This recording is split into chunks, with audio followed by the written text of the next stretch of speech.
Hello friends, how are you? In our last class, we finished our biocentrism, the theory biocentrism about the origin of universe. In our today's class, I am starting one of the most important, one of the most important theory of origin of universe, and which was Big Bang theory. It is Big Bang theory. Got it? इस theory की अगर अपन particularly बात करें तो इसका जो जैसे अपन जनरली यूज करते हैं कि ये थ्योरी इसने दी थी या ये थ्योरी इसने दी थी, इसके लिए पर्टिकुलरली यहाँ पर ऐसा कोई बात नहीं किया जाता।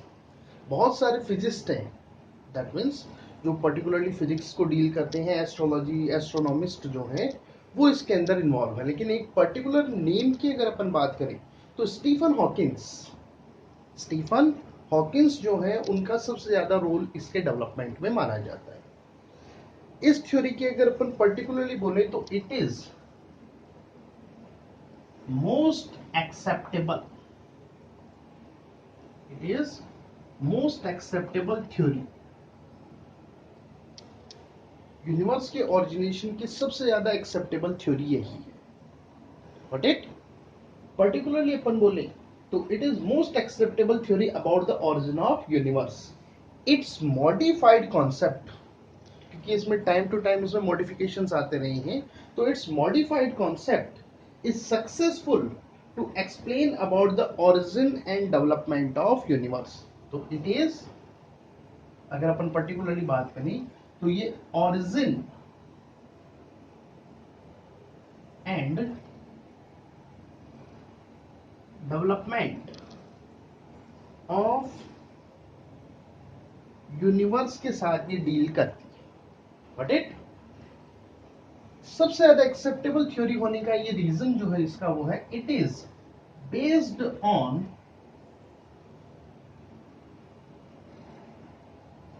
Laws of physics. जो फिजिक्स के जो लॉज हैं उन लॉज के ऊपर ये बेस्ड है। किसके ऊपर बेस्ड है? ये फिजिक्स के लॉज के ऊपर बेस्ड है, इसीलिए ये सबसे ज्यादा एक्सेप्टेबल थ्योरी है। तो एक तरीके से अपन बोल सकते हैं this theory have do not objection according to the law of physics. Law of physics के अकॉर्डिंग इसके कोई ऑब्जेक्शंस यहाँ पर नहीं है। अगर अपन पर्टिकुलरली बात करें ये थ्योरी के पॉइंट्स के ऊपर कि वर्ल्ड का और जो यूनिवर्स जो है उसका ओरिजिनेशन वगैरह कैसे होता है, क्या हुआ था, तो इसमें पर्टिकुलरली बात आती है as per this theory the universe was originated 13.8 billion years ago. मतलब यहां पर अपन बोल सकते हैं जो यूनिवर्स की जो एज है वो कितनी मान सकते हैं अपन? 13.8 बिलियन ईयर्स। हालांकि कुछ बुक्स के अंदर इसको 13.7 बोला जाता है, तो वो इतना कोई कंसिडरेबल नहीं है। अगर अपन गवर्नमेंट बुक्स के अकॉर्डिंग बात करें अपनी वाली, तो उसके according that is 13.8 years. Okay, तो 13.8 बिलियन ईयर्स अगो इस टाइम पर यूनिवर्स का ओरिजिनेशन हुआ था। अकॉर्डिंग टू दिस थ्योरी उस टाइम पर यूनाइटेड था। मतलब आज जो अपन अलग अलग गैलेक्सीज हैं, अलग अलग स्टार्स देखते हैं, अलग अलग प्लैनेट्स देखते हैं, ऐसा कुछ नहीं था। 13.8 बिलियन ईयर्स अगो इस टाइम पर एक कंडेंस या डेंस्ड मटेरियल था जो आज अपन पूरा का पूरा यूनिवर्स देखते हैं। That is a single unit. क्या बोल सकते हैं अपन? ये एक सिंगल यूनिट के फॉर्म में ये था। इस सिंगल यूनिट के अंदर एक्सप्लोजन हुआ। अगर अपन पर्टिकुलरली इसकी बात करें तो इट वाज वेरी हॉट, बहुत ज्यादा, that means extremely hot gaseous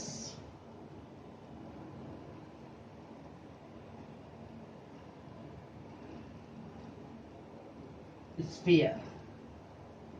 बहुत ज्यादा हॉट गैसियस स्फीयर के फॉर्म के अंदर ये मौजूद था। इसके अंदर एक्सप्लोजन हुआ। According to this theory there was a explosion. इसके अंदर एक्सप्लोजन होता है और एक्सप्लोजन के कारण से इसके different parts it divided into different parts, अलग अलग पार्ट्स के अंदर ये डिवाइड हो गए। ये डिफरेंट पार्ट्स जो है टाइम पासिंग के बाद, after the explosion, time passing के बाद दे कूल डाउन। ये सब कैसे हो गए? होते गए कूल डाउन, और कूल डाउन होने से, इन सभी पार्ट्स के अंदर कूल डाउन होने से गैसियस स्फीयर, इनकी गैसियस स्फीयर्स का फॉर्मेशन होता है। क्या बने थे इन सबके? गैसियस स्फीयर्स यहां पर बने थे। Got it? और इन्हीं गैसियस स्फीयर्स के अंदर जो अपन सब एटॉमिक पार्टिकल्स, कौन कौन? इलेक्ट्रॉन, प्रोटॉन और न्यूट्रॉन्स, वो ऑरिजिनेट हुए। जो सिंगल डेंस मटेरियल था उसमें एक्सप्लोजन से उसके पार्ट्स बने, पार्ट्स के कूल डाउन होने से, कूल डाउन होने से क्या हुए?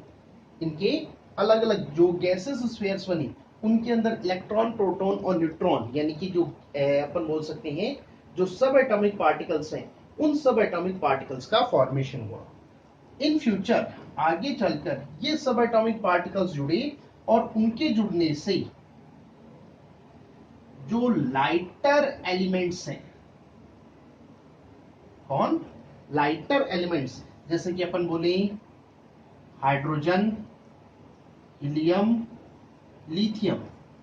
सबसे ज्यादा लाइटर ये होता है, हाइड्रोजन सबसे पहला आता है एटॉमिक नंबर, सेकंड आता है हीलियम, थर्ड आता है लिथियम। तो हाइड्रोजन, हीलियम, लिथियम जैसे जो लाइटर एलिमेंट्स हैं, इन लाइटर एलिमेंट्स का फॉर्मेशन हुआ।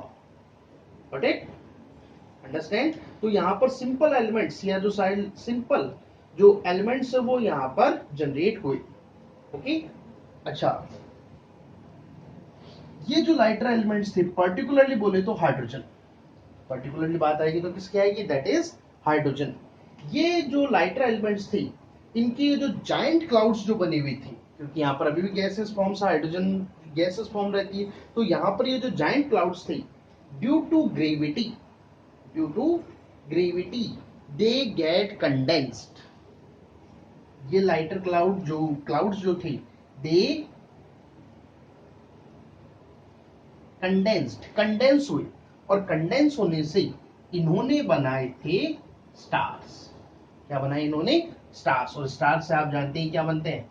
That are galaxies. तो यहां पर स्टार्स और गैलेक्सीज का फॉर्मेशन हुआ।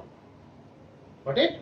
तो अपन बोल सकते हैं यूनाइटेड यूनिवर्स जो था 13.8 बिलियन ईयर्स अगो, जो कि highly energised, extremely hot gases sphere जो था, उसमें एक्सप्लोजन हुआ।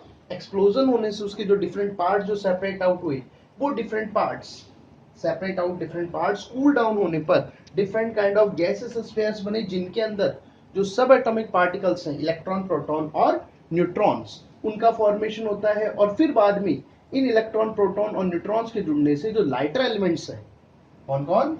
हाइड्रोजन, हीलियम, लिथियम्स, वो बने। और उन एलिमेंट्स के कंडेंस होने से स्टार्स, और स्टार्स के फॉर्मेशन से क्या बनती है? यहाँ पर गैलेक्सीज यहाँ पर बनती है। Got it? अंडरस्टैंड? स्टार्स के अंदर, या स्टार्स के लिए एक और वर्ड यहाँ पर काम में लिया जाता है, जो स्टार्स की जो एक स्टेज होती है, जिसे अपन बोलते हैं सुपरनोवा। सुपरनोवा जो है वो स्टार्स के एक ही स्टेज को कंसिडर किया जाता है। तो स्टार्स या जो गैलेक्सीज जो थी, या जो सुपरनोवा जो स्टेज है, इस सुपरनोवा स्टेज के अंदर लाइटर एलिमेंट्स के फ्यूज होने से, जो लाइटर एलिमेंट्स हैं, इन लाइटर एलिमेंट्स के एक दूसरे के साथ फ्यूज होने से जो हैवियर एलिमेंट्स हैं, जो हैवी एलिमेंट्स जो हैं, इन हैवी एलिमेंट्स का फॉर्मेशन हुआ। बट स्टार्स या सुपरनोवा के अंदर जो लाइटर एलिमेंट्स थे, वो कंबाइन, वो आपस में कंडेंस हुए, या और आपस में जुड़े, और जुड़कर उन्होंने क्या बना दिए? हैवी एलिमेंट्स यहां पर बना दिए। Got it? अंडरस्टैंड? अब इस थ्योरी के सपोर्ट की अपन बात करें तो कुछ साइंस के कुछ बहुत सारे जो रिजल्ट्स जो हैं, जो आज अपन ऑब्जर्वेशंस करते हैं, वो इस बिग बैंग थ्योरी का सपोर्ट करते हैं। सबसे बड़ा जो सपोर्ट है वो है स्प्रेडिंग ऑफ यूनिवर्स। यूनिवर्स जो है वो लगातार फैलता जा रहा है, स्प्रेडिंग हो रही है उसमें। तो किसी भी मटेरियल्स में स्प्रेडिंग तभी पॉसिबल है जब उसमें एक्सप्लोजन हुआ हो। भाई एक सिंपल सी बात करें, अपन दिवाली वाले टाइम पर जो अपन क्रैकर्स चलाते हैं, जैसे ये ब्रस्ट होता है, फटता है, तो इसके जो पार्ट्स हैं वो एक दूसरे से दूर जाते जाते हैं। बिल्कुल वैसे ही हमारे यूनिवर्स में भी चल रहा है कि जो स्टार्स जो हैं, गैलेक्सीज जो हैं, वो लगातार एक दूसरे से दूर होती जा रही। तो ये जो उनका फैलना है, ये इस चीज को सपोर्ट करता है कि यूनिवर्स जो है वो किससे बना है, दैट इज एक्सप्लोजन। किससे बना हुआ है, एक्सप्लोजन से बना है। तो अगर अपन इसके सपोर्ट की बात करें, इस बिग बैंग थ्योरी के सपोर्ट में अपन बात करें, तो सबसे पहला जो सपोर्ट आता है that is spreading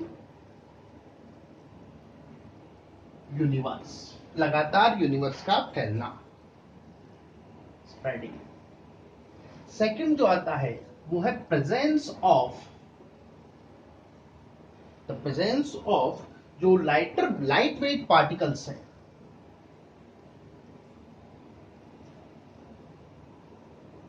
light weight particles की प्रेजेंस, यूनिवर्स में बहुत से लाइट वेट पार्टिकल्स पाए जाते हैं जो कि इस चीज को एक्सप्लेन करते हैं, क्योंकि जब कोई बड़ी चीज के अंदर एक्सप्लोजन होता है तो कई बहुत छोटे छोटे पार्टिकल्स भी क्रिएट होते हैं। तो यहां पर इनका प्रेजेंस होना भी इस थ्योरी का सपोर्ट करता है। इसके अलावा स्पेस के अंदर पाई जाने वाली माइक्रो रेडिएशंस,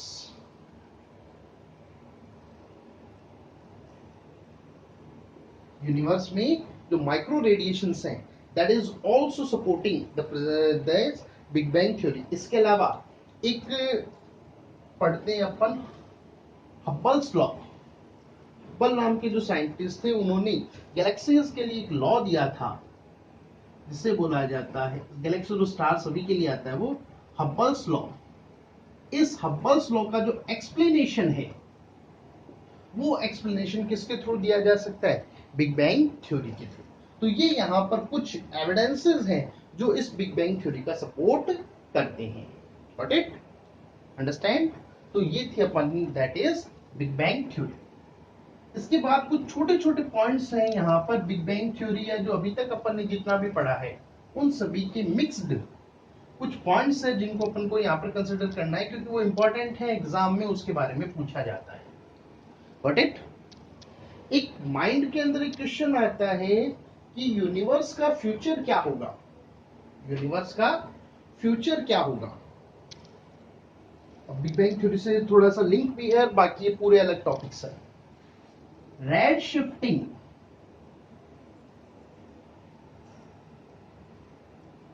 ऑफ सुपरनोवा, जो सुपरनोवा यानी कि जो गैलेक्सी स्टार्स जो हैं उनकी रेड शिफ्टिंग, ये चीज प्रूव करती है कि यूनिवर्स जो है दैट इज स्प्रेडिंग कंटिन्यूअसली, वो स्प्रेड हो रहा है, लगातार वो फैलता जा रहा है। अब यहां पर ये बोला जा रहा है कि अकॉर्डिंग टू दैट, या बिग बैंग थ्योरी या अपन सुपरनोवा रेड शिफ्टिंग की बात करें तो इसके अकॉर्डिंग यूनिवर्स लगातार फैलता जाएगा, स्प्रेड होता जा रहा है, और फाइनली जैसे जैसे दूर होता जा रहा है वैसे वैसे ये कूल डाउन भी हो रहा है। जो गैलेक्सीज या जो स्टार्स हैं वो लगातार एक दूसरे से दूर जाते जाते क्या होते जा रहे हैं, कूल डाउन भी हो रहे हैं। इसको एक सिंपल लाइफ के एक इवेंट से आप इस चीज को समझ सकते हैं। अपन घर के अंदर जो अपने विंटर सीजन है उसके अंदर अपन विंटर कोल्ड से बचने के लिए अपन अंगीठी या फायरवर्क्स अपन जो लकड़ी वगैरह अपन जलाते हैं, उसमें आपने देखा होगा कि सपोज ये जो अपनी अंगीठी है इसके अंदर जो कोल पार्टिकल्स हैं वो जब पास पास होते हैं तो वो काफी अच्छी तरह से हीट अप करते रहते हैं, लंबे टाइम तक चलते हैं। लेकिन इसी को अगर अपन फैला दें, इन्हीं को अगर अपन एक दूसरे से स्प्रेड आउट करते हैं तो ये जो कोल पार्टिकल्स हैं वो बहुत कम हीट क्रिएट करते हैं और बहुत फास्ट स्पीड के साथ दे बिकम्स कूल डाउन। तो वैसा ही यहाँ पर भी है कि जो यूनाइटेड यूनिवर्स था तब तो एनर्जी जो थी वो सारी की सारी जो अपने को विजिबल फॉर्म्स है, जिसको अपन नॉर्मली अपन जो मेजरेबल जो यूनिट बोलते हैं उस फॉर्म में था। लेकिन जैसे जैसे फैलता जा रहा है वैसे वैसे जो एक अपन ने स्टार्ट में बात की थी डार्क एनर्जी, डार्क मैटर, उसमें कन्वर्ट होता जा रहा है। इसलिए यूनिवर्स जो है उसका टेम्परेचर डाउन होता जा रहा है और फाइनली कूल डाउन होता जा रहा है और फाइनली इट बिकम्स फ्रोजन। ये क्या हो जाएगा?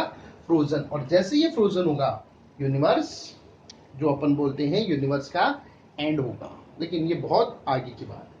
बट एक छोटा सा पॉइंट आता है, व्हाट इज डार्क एनर्जी और डार्क एनर्जी, डार्क मैटर, या जिसके लिए ग्रे वर्ड भी काम में लिया जाता है। डार्क या ग्रे एनर्जी एंड मैटर, इनको भी नेचर में फाइंड आउट किया गया है, यूनिवर्स में इनको भी फाइंड आउट किया गया है, यूनिवर्स में इनको एक्सेप्ट किया गया। लेकिन इनका यूनिवर्स के अंदर जो रोल है, इट इज जो ग्रे मैटर का रोल जो है ये अभी अननोन है। इसके बारे में हमने इतना भी उसके बारे में हम नहीं जानते हैं। Got it? अंडरस्टैंड? अब थोड़ा सा यहां पर एक पॉइंट्स आते हैं, उनकी थोड़ा सा अपन बात करते हैं। कुछ फिजिस्ट जो हैं जैसे स्टीफन हॉकिंस, वो कॉन्शियसनेस को कहीं पर भी एक्सेप्ट नहीं करते। Do not accept consciousness. ये अपन पर्टिकुलरली अपन बात करें तो जो कॉन्शियसनेस जो है,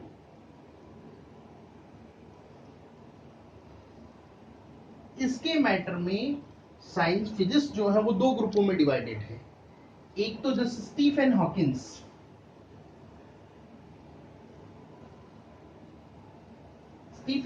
जैसे जो लोग हैं वो कॉन्शियसनेस को बिल्कुल एक्सेप्ट नहीं करते।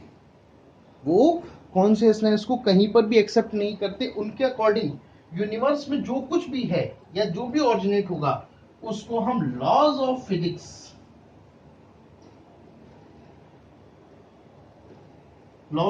से ही हम उसको एक्सप्लेन कर सकते हैं, लॉज ऑफ फिजिक्स से ही उसका बताया जा सकता है। लेकिन कुछ अदर्स जो ग्रुप हैं, अदर साइंटिस्ट, वो कॉन्शियसनेस को बिलीव करते हैं, कॉन्शियसनेस को एक्सेप्ट करते हैं।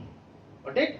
जिसके अंदर उनका बिलीव है कि यूनिवर्स के जो इवेंट्स जो हैं, यूनिवर्स का क्रिएशन, यूनिवर्स का डेवलपमेंट, यूनिवर्स का में किस तरीके से वर्कआउट किया जाता है, उसको कॉन्शियसनेस को कंसीडर करते हुए ही एक्सप्लेन अपन कर सकते हैं।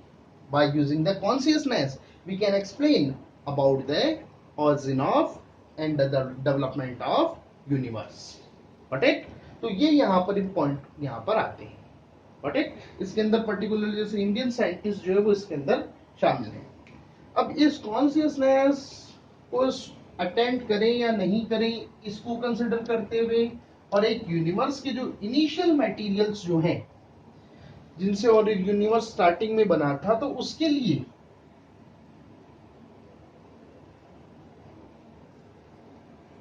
एक लैब है ECNR, European council of nuclear research.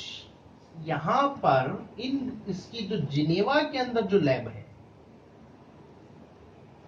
Geneva के अंदर इसकी जो लैब जो सिचुएटेड है, उसके ऊपर जो स्टार्टिंग जो मटेरियल है यूनिवर्स का, जो वेटलेस माना जाता है, वेटलेस पार्टिकल्स, वेटलेस एनर्जाइड, जो एनर्जाइड पार्टिकल्स है, वेटलेस एनर्जाइड पार्टिकल्स, उन वेटलेस पार्टिकल्स की फाइंड आउट किया जा रहा है या उनकी डिस्कवरी यहां पर की जा रही है। बट इन वेटलेस पार्टिकल्स को नाम दिया गया है हिग बोसोन। क्या नाम दिया गया है? These are called Higgs boson particles. क्या बोलते हैं इनको? Higgs boson particles. और इन्हें यूनिवर्स का इनिशियल मटेरियल माना गया है। These are initial material of universe, यानी कि जो अपन ने बिल्कुल स्टार्ट में बात की थी बिग बैंग कॉन्सेप्ट के अंदर कि जो यूनाइटेड यूनिवर्स था उसमें ये माना जाता है कि वो सब किसके बना हुआ था उस टाइम पर, हिग बोसोन पार्टिकल्स, यानी कि इलेक्ट्रॉन प्रोटॉन न्यूट्रॉन जो अपन सब एटॉमिक पार्टिकल्स मानते हैं उनसे भी प्रिमिटिव स्टेज है। तो इस हिग बोसोन पार्टिकल्स को फाइंड आउट किया जा रहा है कहां पर, ECNR लैब जिनेवा के अंदर, European council of nuclear research की जो जिनेवा के अंदर जो लैब है वहां पर इसे फाइंड आउट किया जा रहा है। एक्चुअल में अभी बात करें तो इसको फाइंड आउट कर भी लिया गया है, काफी ज्यादा एडवांस स्टेज पे आ गए हैं। इस पार्टिकल की डिस्कवरी हमारे जो कॉन्सेप्ट है, इंडियन कॉन्सेप्ट जो है इसका कॉन्शियसनेस, उस कॉन्शियसनेस को एक्सेप्टेंस देता है, क्योंकि कॉन्शियसनेस वेटलेस होती है। तो यहां पर ये जो वेटलेस एनर्जाइज्ड पार्टिकल्स हैं उसके बारे में जो स्वामी विवेकानंद हैं उन्होंने ये कहा था कि साइंस जो है फाइनली जब यूनिवर्स के डेवलपमेंट या किसी भी पार्टिकल के इनिशियल स्टेजेस की तरफ चलेगी तो वो ये साइंस जो है वो move toward the accepting, science is moving toward the accepting the existence of weightless consciousness। उन्होंने कहा था कि साइंस जो है वो धीरे धीरे वेटलेस जो कॉन्शियसनेस जो है उसकी तरफ मूव कर रही है। और वेटलेस कॉन्शियसनेस का मतलब अपन क्या मान सकते हैं, that are Higgs boson particles. Got it. अब यहीं पर छोटी सी दो थ्योरीज आती हैं, एक तो आता है जेनिज्म और एक आता है अपने तो जेनिज्म की बात कर लेते हैं अपन। जेनिज्म जो कि पूरा का पूरा नेचुरल लॉज के ऊपर बेस्ड है। तो जो नेचुरलिस्ट जो हैं उन्होंने इसके बारे में बात की है। तो naturalist theories of the creation of the universe are also accepted या आल्सो डेवलप्ड इन इंडिया, जिसका जो सबसे अच्छा एग्जांपल कौन सा है, Jainism. According to the Jainism या Jain philosophy, the compounds have already exist and will exist in nature। इस थ्योरी के अकॉर्डिंग जो भी कंपाउंड्स हैं वो नेचर में, जो कंपाउंड्स हैं वो नेचर में पहले से ही मौजूद थे, या अपन बोल सकते हैं ऑलवेज एग्जिस्ट इन नेचर, पहले भी थे, आज भी है और फ्यूचर में भी रहेंगी।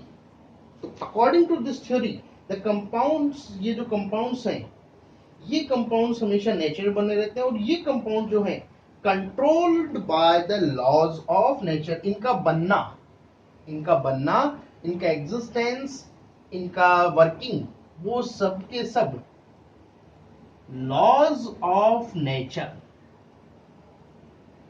जो नेचर के जो लॉज हैं, इसके नेचर के जो लॉज हैं उनके थ्रू इसे कंट्रोल किया जाता है। ओके।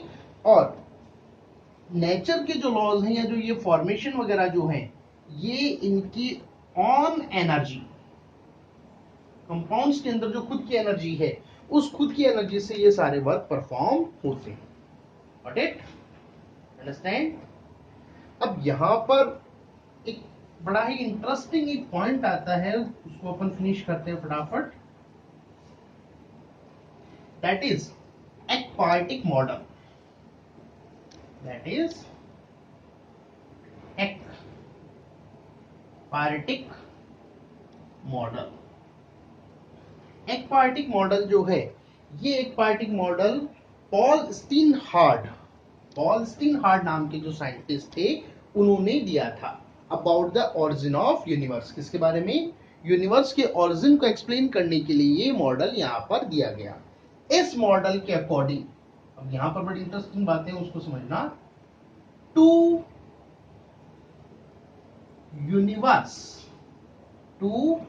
थ्री डायमेंशनल यूनिवर्स, आज का जो यूनिवर्स है उसके बारे में इसमें बताया हुआ है कि टू थ्री डायमेंशनल यूनिवर्स जो है ये फोर्थ डायमेंशन के अंदर एक दूसरे के साथ मिक्स हुए या कंबाइन हुए, और जिसका रिजल्ट आज का जो करंट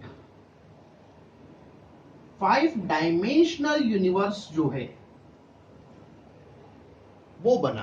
तो इस थ्योरी के अकॉर्डिंग 2 3 डायमेंशनल यूनिवर्स कंबाइन हुए इन द फोर्थ डायमेंशन, और आज के टाइम का जो 5 डायमेंशनल यूनिवर्स है उसका ओरिजिनेशन यहां पर होता है। Got it? This theory aquatic model जो दिया गया है, it also accept the spreading of universe. ये थ्योरी भी यूनिवर्स के स्प्रेडिंग को एक्सेप्ट करती है, लाइक रबर मेम्ब्रेन या रबर शीट।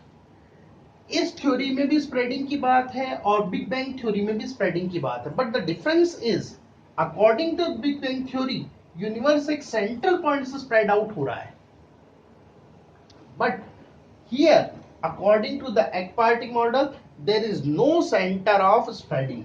यूनिवर्स का कोई भी स्प्रेडिंग सेंटर नहीं है, there is no central point of spreading, और we can say that increasing distance.